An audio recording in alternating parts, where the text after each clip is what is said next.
आता बातमीपत्रामध्ये विविध महानगरांमधील घडलेल्या काही बातम्या बघूयात।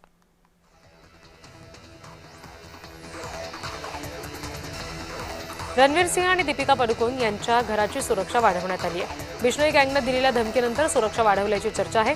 रणवीर दीपिका राहत असलेल्या सोसायटीने मात्र याबाबत चिंता व्यक्त केली।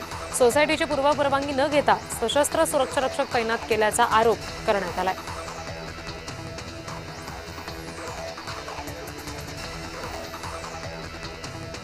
माजी खासदार राहुल शेवाळे यांच्या संकल्पनेतून मुंबई कोस्टल रोडवर विशेष तंत्रज्ञान संगीत पट्टे बसवण्यात आले।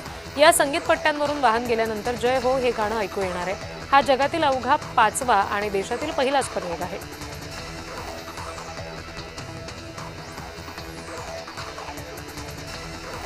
माजी राज्यपाल भगतसिंग कोश्यारी नाशिक दौऱ्यावर आहेत। त्र्यंबकेश्वर दर्शनासाठी मी एक भक्त म्हणून आल्याचं कोश्यारी म्हणाले। यावेळी अजित पवार यांच्या अपघाती निधनामध्ये घातपात वाटत असेल तर रोहित पवारांनी सरकारकडे चौकशीची मागणी करावी असं कोश्यारींनी म्हटलं।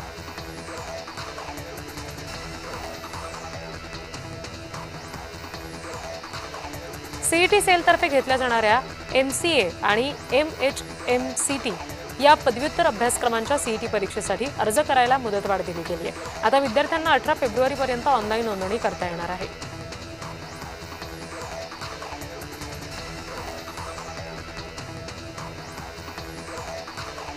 टीईटी वर्षातून 2 वेळा घेण्याबाबत हालचाली सुरू झालेल्या आहेत। राज्य परीक्षा परिषदेच्या अध्यक्षांनी शालेय शिक्षण विभागाच्या प्रधान सचिवांना या संदर्भात पत्र पाठवल्याची माहिती आहे।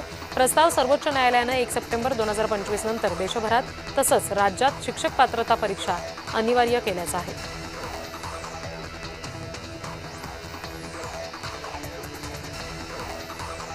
नाशिकमधील बहुचर्चित द्वारका ते नाशिक रोड रस्ता 8 पदरी होण्याचा मार्ग मोकळा झाला। आगामी कुंभमेळ्याच्या पार्श्वभूमीवर हा रस्ता 8 पदरी करण्याचा महापालिका प्रशासनाचा प्रस्ताव होता। दिल्लीत झालेल्या बैठकीत 8 पदरी रस्ता करण्याचा निर्णय झाला होता।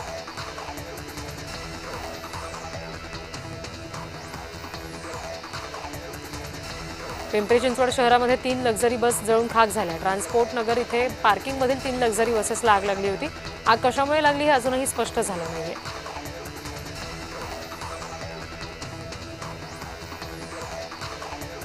नाशिकच्या सिडको भागामध्ये पुढचे 8 दिवस कमी दाबानं पाणी पुरवठा होणार आहे। जलकुंभाचं दुरुस्तीचं काम होणार आहे, त्यामुळे कमी दाबानं पाणी पुरवठा होईल।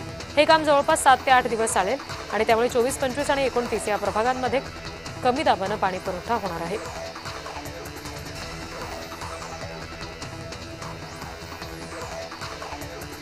नागपूर विधान भवनासमोर असलेल्या पूनम टॉवर्स तोडले जाणार आहेत। अवैध बांधकाम असल्यामुळे हे टॉवर्स तोडण्याचा निर्णय घेतला गेलेला आहे। पूनम टॉवर्सचे मालक एन कुमार यांनी दाखल केलेली याचिका हायकोर्टाने फेटाळली आहे।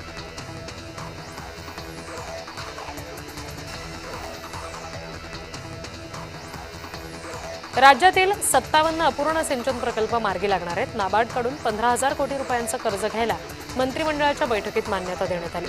सर्व जलसिंचन प्रकल्प पूर्ण झाल्यानंतर राज्यामध्ये जवळपास 8 लाख हेक्टर जमीन सिंचनाखाली येणार आहे।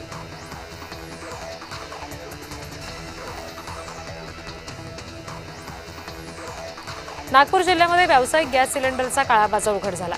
खडकी इथून 179 गॅस सिलेंडरसह 11,21,000चा मुद्देमाल जप्त करण्यात आला। हबीब शेख याच्या मालकीच्या गोदामात ही कारवाई करण्यात आली। या प्रकरणी 4 आरोपींविरुद्ध गुन्हा नोंदवला गेलाय।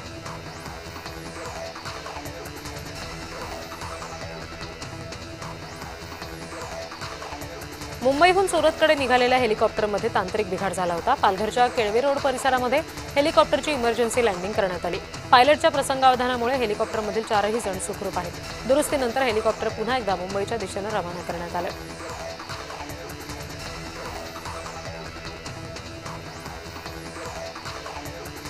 बारावीच्या परीक्षेला जात असताना गर्दीमुळे रेल्वेतून पडून विद्यार्थ्याचा मृत्यू झाला। या घटनेनंतर रेल्वे प्रवासी संघटना आक्रमक झाली आहे। 12वी परीक्षेच्या पहिल्या दिवशी कळवा मुंब्रा रेल्वे स्थानकादरम्यान ही घटना घडली। सोहम कटरे असं या विद्यार्थ्याचं नाव आहे।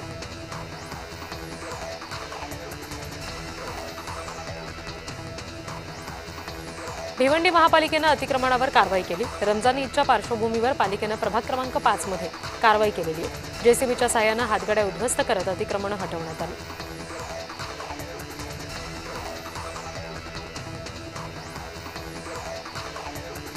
12वीच्या परीक्षेला जात असताना गर्दीमुळे रेल्वेतून पडून सोहम कटरे या तरुणाचा मृत्यू झाला।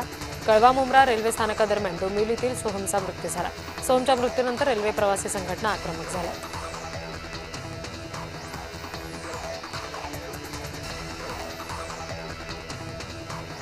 पुणे पोलिसांनी बुधवार पेठेत धडक कारवाई केली। अंमली पदार्थ विक्री, अल्पवयीन मुलींना जबरदस्तीने वेश्या व्यवसायात खेचणं, बेकायदा वास्तव्य रोखण्यासाठी ही कारवाई करण्यात आली।